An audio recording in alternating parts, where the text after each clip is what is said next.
YouTube, Dawson Rider here. Welcome to my series review for Kamen Rider Gavv. So to start off, I want to say, leave what you thought of the series in the comments, which I guess you would because that's what the series is about, or the video is about, excuse me. But if you don't know, I usually do a video sometime after this where I read some people's thoughts about it. I used to do it at the end of these videos, but then it made the videos just way too long. I feel like I'm saying videos too much now. But anyway, some of those comments, as well as the one from the community post I'll put up today, will be read in that video, so feel free to leave your thoughts for that purpose. To start off, I want to say that I overall had a positive experience with Gavv, and if you're new to the channel and you're first discovering this, I wanted to talk about this because, longtime viewers, the few of you, will, recognize these points I've made about Gavv all throughout my coverage. I wanted to give context of my opinion of Gavv in the sense that I was kind of up and down with Rider for a while, and then I decided to catch up on Geats because I dipped out in Revice, not because Revice was terrible, I just wasn't feeling it at the time. And I wasn't feeling Rider right through like the middle-ish of Geats. And then I caught up on Geats, and Geats was just such a breath of fresh air in terms of being innovative compared to the usual Rider formula. We had a different protagonist from the cut-from-the-cloth, goody-two-shoes Rider. And it really reignited my love for Rider. I went back and caught up on Revice, quite honestly loved it, watched a bunch of other things, happened to be around the time that the Gotchard series was coming out, and I was so excited because I liked the look of it. It was cool to cover a new Rider when I had such enthusiasm, and then Hotaro arrived and killed my enthusiasm for not just Rider, but life in general. And Gotchard was a rough year, just the most formulaic series for me, one of the worst casts for me, especially Hotaro. And it really killed my excitement, so much so that then when we started to get pictures of Gavv, I was in the exact opposite position I was the previous year, where the only thing I was really excited about was to get out of Gotchard. And nothing about Gavv really enthused me too much, but then I was pleasantly surprised by how good Gavv was. I wanted to give that context because Gavv really saved me from completely dipping out of Rider, and it really did so much opposite compared to what Gotchard did. Like, I always thought about that line from Stanley when he's talking to Michael in the office where he says, everything you did, I would do it the opposite way, and that's kind of the way Gavv was. It was a good example of having some formula of the Rider series, not making it feel like they're just copying the generic formula, like almost running through AI. Like, it felt like it was doing its own thing at the same time, and also doing the formula well. Back to formula? So, as with these reviews, I want to start off with the positives first. And actually, you know what? I lied. I am going to start with the positives. Before that, I always go over the designs, my thoughts on the designs, and overall, I like the designs. I wouldn't say it's a top 5, top 10 ecosystem of suits, but generally, I like what they did here. Obviously, some of the suits were more silly than others. I think you were allowed to take them seriously, and they could still look cool, while some of them were more silly. I remember when the main suit first was revealed, and I thought it was kind of the most inoffensive Rider reveal I'd ever seen, because it wasn't kind of a throwback retro feel like Gotchard or now Zet's or 01, and it wasn't like outlandish like X8 or Forze or something like that. It was just kind of like, yep, it's fitting the theme and it looks like a Rider. And the main suit has grown on me over time more and more. It's not a top 10 favorite, but I overall like it. I think some of my favorites are more the ability forms. The potato chip form, the marshmallow form is my personal favorite of the early ones. It just looks like Stay Puft Marshmallow Man Rider. And what I liked about those two, this is leaking into the positives a little bit, but I don't want to forget to mention it, is I love that they gave all the ability forms a story. Like, obviously, the super forms and final forms are ones where you more so want to get a storyline, and the ability forms, you don't always have to have a story, but I think making those memorable makes them feel less disposable. It helps you not feel, the corporate aspect of, like, these forms are churning out here at the beginning because we're releasing a new gimmick item every week, or a new Gachiso, or whatever. And each one had a story revolving around what the snack meant to Shoma. I always remember the first one with when he was talking about the connection of potato chips, first learning about potato chips from his mother. And I think that was really well done. It made them feel a lot more memorable. Like, I can remember all their stories to this day. So I really like those. The upgrade forms were good. I liked the ice cream one. I liked the caking form. I think I can't remember which one, the speedy form. I liked the speedy version of the final form more. I was disappointed, and I forgot to mention this in my finale review, that we didn't see the amazing form one more time, because I thought that was a cool final evolution there. I think Valen and Vram suits were great too. I think maybe Vram's main suit is my favorite main suit. It kind of reminds me of Nujimon from At Monsters. Their upgrades were hit and miss for me. I like some of them more than others. I really liked the Dark Gavv suit, like the main one. We basically splintered off of that with a couple different variants, but overall, solid suits. And I do want to say, too, I really like the Gachisos. I think it was kind of fun and creative with all the different ways We used like the food gimmicks and stuff, but mainly the coolest thing about that, I think, was the fact that they actually felt like a character in the show. And I brought this up before too in comparison to Gotchard. They had the actual like Pokemon-like creatures, but none of them really made an impact outside of Hopper 1, and I feel that was tell more than show. And while the Gachisos didn't have individual personalities, like, oh, there's Hank or whatever, they did feel like a character that were helping pass throughout it, and they were really helpful and endearing, and I thought that was well done. So I did leak some positives in there, but now for the actual positives. I think I want to start with what I think is the main positive of the show is the cast. Starting with Shoma, he is definitely still cut from that same cloth. I think in general, like 80 to 90% of our writers, I feel they have the same template and colored in differently. But it reminded me a lot of my experience with Care Major with Karame Red, where I went in thinking, oh, we're going to get another Hotaro, we're going to get another Loudmouth Red, and then they proved me wrong. Karame Red wound up being one of my favorites as a rare, kind of more wide-eyed red character that they showed you why they're following this person that's a little bit eccentric. And with Shoma, it was kind of the same thing, where I thought, oh man, the same character again, but he was so much better done and so much better balanced. I mean, first of all, the performance, where he could deliver light and funny moments, would make sense why he was enthused about something. You have some fish out of water humor, but when he got serious, I took him seriously. Like, I could not take anyone less seriously than Hotaro when he would try to get serious. But when either out of suit or in suit he was getting serious, Shoma that is, I could take it seriously. Especially, like, he did really good with the voice acting when he would get stern and whatnot. But perhaps my favorite thing about him was, even though he was that, wide-eyed, optimistic character that all the characters rallied around his point of view and wanting humans and granites to get along or whatever, or just accept him for being a granite, it never felt like it usually does. Even in series with a badass lead like Geets, where by the end everyone's worshipping at the cult of the main character, and most of the moral lessons in the later half of the series is about how anyone's point of view is wrong but his. Obviously we had that a little bit, but we never felt preachy about it. And like, there was moments like when Honto wanted to get revenge, and he said, I don't agree with you, but I'm going to let you do your thing. That was so refreshing. And also, that he was so, like, cutthroat that he basically killed his whole family. Like, that sounds bad if you haven't seen the series, but they were villains. Usually he'd redeem them or he'd refuse to kill them, but he would give them one chance. He said, I'm going to give you one chance to stop or to stop invading the human world, and if they didn't, he's like, no second chances. I'm that sort of man. So that was great. So I think I wanted to just give props to how much I enjoyed the lead after Gotchard. It was like the exact opposite of Hotaro for me. It was like how to do this type of character and how not to do it. And then the rest of the cast, though, so much about the dynamic between Honto and Shoma felt like a spiritual successor to Build, where you had Sento and Ryuga. And then overall, I think once we had the core four together, reminded me a lot of the Build ensemble. Obviously, you had more cast members, but I felt like the Grease character reminded me a lot of both, or so I just said I called him Grease. The Ram character reminded me a lot of Grease and Rogue. I mean, he didn't have a shirt that said yes, no, and so bold and approachable, which would have been great. But in general, that dynamic felt similar to it. And it felt similar, but it didn't feel like it was copying it or anything like that. Like, I hate to keep bringing up Gotchard, but Gotchard so often felt like the most generic template of a writer trope. Whereas this, even though I felt the spirit of what I liked about Build, I never felt like it was trying to be Build, because the dynamics between the characters were different, but I just felt similarly about it, where I felt the heart of the show was the bond between all the characters. And I especially really liked also how Honto was also well balanced. In terms of, you had, of course, a big reveal coming up of Shoma's a granite, and most other Rider series would have him flying off the handle, shrieking, unforgivable, and punching him in the face for 12 episodes, unwilling to listen to reason. But the fact that he would fly off the handle briefly or run off, but then cool heads prevailed, and he would actually have a balanced point of view. That was so refreshing, is that these characters in general acted like normal human beings. As much as I enjoy Toku, that's one of the things that's frustrated me watching it over a decade, whether it's Sentai or Rider, is, when you have the melodrama, which is great because, it's fun to watch the drama unfold, but they act like irrational children. And the fact that these characters were more realistic about it, where they might initially get mad about something, and then turn around and say, you know what, I should hear them out. That was great, and I think that was well displayed with Honto. I did love Shoma and Honto's relationship. I don't think it was as strong as Sento and Ryuga, which I feel was the heart of Build, but I feel like the overall heart was once we got all four of them together. I enjoyed Lakia's redemption too. I like that we linked it to them all having similar tragedies, but kind of different.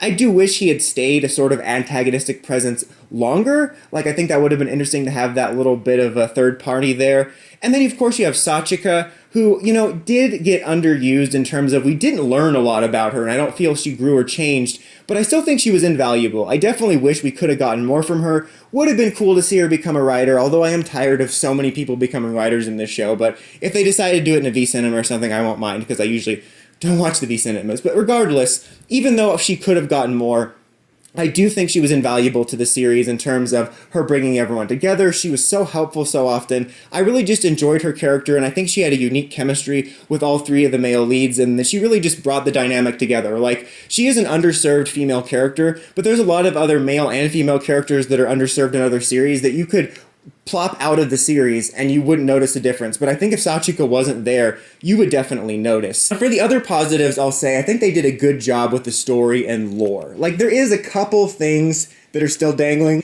I'll get into that with the negatives, but there is some mystery surrounding the Suga character that unfortunately is unresolved. But in terms of the main story, I feel the main things were wrapped up. Most of my questions were answered outside of the Suga stuff. I like the way the mythology was explained. I think it did a good job. It didn't land for everyone, because I did see some people that said they still couldn't take it seriously when they're fighting with ice cream cones and donuts. But I think the way the lore of the Granites was explained and how Shoma worked and like why he was having to have these snacks and the emotional attachment, that merged with just kind of accepting that Toku inherently will sometimes have sillier stuff. I think that worked well. I know some people were thinking it's going to be like Gaim, and it was like Gaim in the sense that with this type of theme, you could definitely go more full silly or even parody leaning. And they didn't. It wasn't like Gaim in the sense, though, that it didn't feel like it at all. Like, Gaim had that early Heisei era, darker mood to it. This definitely didn't. But it was like Gaim in the sense that they're both series that you would look at them and think, this is going to be dumb. And don't get me wrong, Gavv leaned into the silliness more than Gaim did. But it was also a serious storyline with dramatic moments, character development, and I thought it was well explained where I was invested in the world, and I really liked that. And one other just last little main positive I wanted to give before I forgot, I just wanted to say the stunt work and fight scenes in this was fantastic. I think in Sentai recently, the last 3 years, we've had some of the strongest stunt work we've gotten ever, maybe. I think for King Oger and Boom Boondra in particular, I think is underrated for people bringing that up. And I think Gavv was like that here for Rider. It was really well done, very acrobatic, big, memorable fights, also ones, though, where they had like a tight quarters fight, multiple unique tight quarters fights in like an alleyway, some unique locations like a library. That made it just an extra joy to watch. Now onto the mix and negatives. I only have like a few core ones. I would say that the main one really is the Suga character. He was so well built up, your classic not sniveling, but shady, that's the word. Shady writer character that gives you a belt, exactly what Goju Yellow looks like. What's not Goju Yellow, what is it called? Is that right? I can't remember their designations all of a sudden. Goju Lion. Wait, what, is he a lion? I don't remember. Goju Rex. Yes, I think so. I'm losing all my knowledge of Gojuju. But anyway, the point is that character looks like he's going to give someone a rider belt with nefarious purposes. Anyway, that classic character there, but was so well built up to him becoming Bitter Gavv. Or was he Bitter Gavv? Because the Bitter Gavv was Shoma. Did he have a different rider name? Honestly, the Shoma clones and Suga and Jeeb and that other random guy, I all just see those as Dark Gavv variants. Like, that was all the same thing. It honestly reminded me of Delta, where after the main story was over, I felt like it didn't feel there was one true mantle holder. It just felt like a series of rider suits there to sell more merchandise, which was unfortunate because they were some of the coolest suits. Regardless, I went off on a tangent, I apologize. Suga was well built up to him becoming this big bad when he became what I'm going to call Bitter Gavv. If it's not, I'm sure I'll get actually in the comments. And to that I'll say, I've heard it both ways. Heard about Pluto? It's messed up, right? Anyway, I got distracted again. Well built up, right? This is the third time we arrived at this. And then it was so quickly over. Not only was it quickly over, but we started to introduce interesting things about him, that he was old. That sounds like it's not interesting, but you know what I mean? That he was somehow been alive for a long time, and there was a kid involved with maybe why he had these experiments going on.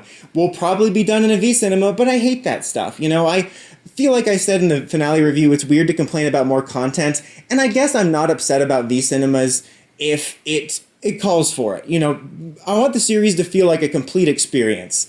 And also, I don't like when they dig up series that had a good ending. So this in particular, though, because it was so well done and was arguably the thing I was most interested in, was frustrating. It kind of reminded me of the stuff with George in Revice, where I feel like there could have been a really cool V-cinema about his backstory, but instead, like, his dad was randomly in the movie, and they kind of rushed his storyline at the end of the series.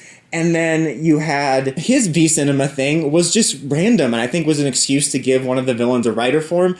That was one where I'm like, I think that could have been comfortably a V-cinema I would have watched. That's a Revice rant, but it was so disappointing. And then even more so when they brought him back to be nothing more than a puppet. If they were going to do that, they should have just used a monster form for him. Like, I really thought when he came back, he was going to, like, reveal, like, I'm not in your control at all, and come back as a main villain. And I think that was the biggest missed opportunity. I think if we would have played that out in the show and learned more about him and his backstory, it would have been a highlight of the series.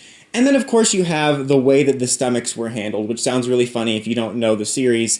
But they were the main villains, of course, Shoma's family. I do want to give a props positive that I'm really impressed they didn't redeem any of them, and they all died. I mean, maybe they'll come back in the V-cinemas, who knows? But in the context of the series, that's pretty rare. Especially nowadays, they're more tempted to either let the characters live or redeem them. I'm shocked one of them didn't get redeemed. Honestly, I was kind of hoping by the end one of them would have been, just because I wanted them to be humanized a little bit, and we only really learned more about their MO and their character like in their last episode or the last couple episodes. And I think that was unfortunate, but I do have to say, I was impressed. I was impressed that they let them all be villains, because I'm constantly saying in other videos in Rider and Sentai, I'm like, let these characters be villains. And I was impressed by that. But with that being said, though, I wish they would have gotten more to do. They were kind of just in the background in the beginning, and then before you knew it, Suga was front and center, and then you had the President arc. I wish they would have gotten more and been more in the forefront before the Suga arc, so that when you had the President stuff happening, it would hit harder. And I also think you wouldn't have felt like they were brushed aside for two other villains. And I think it would have been more interesting to maybe have Shoma have to work with them and take down the President for a more extended arc. And I liked the actors. I think they did a good job, but I think they could have gotten much more. And I think there was so much more interesting stuff at play there. Like the President stuff, I'm going to be honest, I eventually did find him to be more of a threat in his final appearances, but I wasn't that invested in him because the family dynamic of the characters was far more interesting. And I think that was overall fumbled. I think that in general, the story was enjoyable in this series, and I think the cast was great, and I think the heroes all got satisfying, complete arcs by the end of the series. But I think the way the villains were handled, whether it's, completely botching Suga's story by the end or underserving the Shoma stomach family dynamic, I think that was the weakest link. The weakest link, goodbye, and that was the villain writing, in my opinion. And the last overall mixed negative plays into that, where after the Suga arc, it felt so dull, I guess. Like, it wasn't bad, because I still enjoyed the show, especially more than Gotchard, and I enjoyed the characters. But it felt like after we got done with the Suga arc, we had like 15, 18 episodes that felt like we were just going through the motions. And it was a weird inverse of the way Rider usually feels. And don't get me wrong, I'm not against going against formula. Again, back to formula. But this was weird in the sense that most Rider series in the first 20 or so episodes will have a more filler-leaning direction in terms of having cases of the week or two-parters, while they slowly build the story and mysteries and lore in the background. And then this series was the opposite, where it kind of hit the ground running. It didn't even usually have traditional two-parters. You could have a 5-part episode arc, and it really hit the ground running through the Suga arc. And then the second half would have that quieter feel with filler characters and episodes, and then you would have the main plot going on in the background. And that was so weird to feel that lack of momentum. Like, I felt that gotta watch the next episode factor through the middle of the series, and then the last quarter of it, I was still enjoying it, but it felt so muted. And even the final arc, when stuff finally got real, it felt like we were going through the motions right through the finale. It felt like we got to wrap everything up. I didn't feel locked in. Like, it was so weird. I've never felt like that with a series before, because it wasn't like a series like your Gimes and stuff like that for me, or Build, where, I had some mixed feelings on some of the stuff at the end, but in general, I was so invested because I enjoyed the show so much, and I was so intrigued how it was going to end, and it wasn't like a Gotchard series where I just wasn't into it and I wanted to be done. It's like a series that I loved so much but was going out on kind of a whimper. And it felt like everything had already pretty much wrapped up, and we just had like too many episodes to sort of do all this, which kind of goes to my point. People always want 40, 50 episodes for Power Rangers, but I'm like, these series sometimes are comfortable around 35, 38 episodes. It feels like sometimes it's funny because we rush things, and then at the end, then we have too many episodes. I'm like, we don't need this many episodes for this to play out. And it was very unfortunate because I just felt that it felt very lackluster at the very end. Like I was very pleased with the ending. You know, it was a nice little ending where everyone arcs were complete, but they left things open. But it felt like it was just lackluster there at the end. It's unfortunate. But I think I'm always going to have a soft spot for the series, which brings me to my final verdict. Like overall, you know, I'll be interested to see how this sits. You know, there are some series like Build where I had some mixed feelings on some of the ending beats, and same thing with series like Cara Major and other ones like that. But then when you sit on it for a while and sit with the series, you all that melts away, and the positives outweigh the negatives. I think I will always have a special place in my heart for this series for keeping my love of Rider going, but it'll be interesting to see where it ranks and like what I remember, and does the dull last part of it make it less memorable and whatnot. But in general, I think it's still a damn solid Rider show, like especially coming off of last year. Even if the last arc was a little lackluster, man, this was solid classic Toku Rider. You know, it had formulaic stuff, but also some unique stuff, but a great cast of characters, great action. It was a joy all the way through, and I would definitely recommend it to people. I think it's a solid 4 out of 5 series. Honestly, if it had continued the pace and momentum through the Suga arc and not botched that, it would have been a 5 out of 5 series easily, probably crack my top 5, top 10. I'm not sure where it is now, but I'm always going to remember watching the series this year fondly. But like I said, leave your thoughts in the comments, and I will read them in the next week or so on the Your Thoughts video. But until next time, Dawson Rider signing out.